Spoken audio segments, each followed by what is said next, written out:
bonjour à toutes et à tous. Je vous remercie d'être avec nous ce matin au rendez-vous de votre émission 100% marché financier. On continue à vous accompagner en ce mercredi 1er juin 2022 pour décrypter la séance du jour à la Bourse de Paris et faire vos petites emplettes avec Daniel Cohen-Delara. Juste avant de retrouver Daniel, la Bourse de Paris qui actuellement est dans le vert, prend 0,45% à 6497 points, porté par le déconfinement en Chine et de bons indices PMI qui ont été publiés ce matin. Je suis donc comme convenu avec Daniel Cohen-Delara. Bonjour Daniel.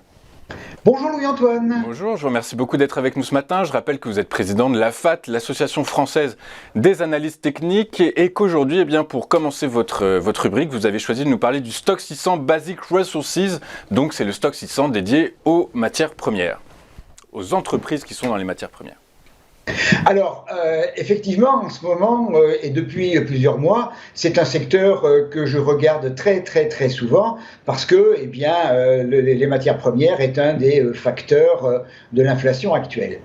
Alors, on a un graphique en hebdomadaire ici qui part de l'automne de l'année 2020 et on voit déjà à cette période, on était sur un rythme de croissance tout à fait soutenu, et c'est surtout à partir de octobre-novembre 2021 que l'on a pris on a connu une quantification tout à fait importante, et on voit que entre le début de l'année 2022 et le mois d'avril, les cours sont restés quasiment en permanence au contact d'une bande de Bollinger haute qui était extrêmement haussière. Mi-avril, à l'atteinte du niveau 750, on est rentré en consolidation, espoir effectivement d'une détente sur ces prix des matières premières. On a trouvé un soutien au niveau de 600, qui est également le niveau de retracement de Fibonacci de 61,8 entre le plus bas, le démarrage du rallye fin septembre 2021 jusqu'au sommet dont on a parlé tout à l'heure. Rebond relativement important pendant 2 semaines de cet actif. Pour l'instant, ma capture elle est d'hier, la petite bougie rouge actuelle, c'est pour mardi soir. Alors, je trouve qu'on a malgré tout une toute petite incertitude dans ce rebond. Et on va regarder les deux scénarios possibles. Le premier, qui est le scénario qui est un petit peu classique dans ce type de situation. On a une consolidation, elle est quand même sur le 61,8, donc il a fallu quand même consolider pas mal pour retrouver des acheteurs intéressés. Ça, c'est beaucoup, 61,8.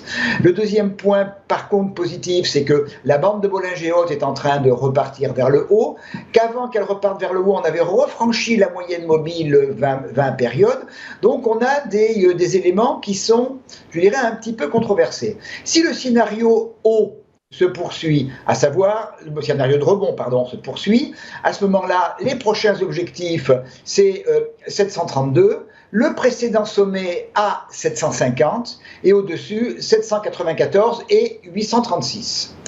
Au cas où la bougie de cette semaine se maintienne rouge, que l'on reparte vers le bas, et surtout, si on casse 598, là, on aura un scénario, mais alors tout à fait différent, parce que, tout d'abord, la rupture de 598, donc le plus bas de la consolidation, ferait que, on engagerait une tendance baissière dont on casse le 61,8, on rentre en tendance baissière, et avec comme objectif, d'abord 558, 530, et le début de l'opération, le début du rallye, donc vers 515,9. Une bougie verte, en clôture hebdomadaire, donnerait plus de poids au scénario haussier.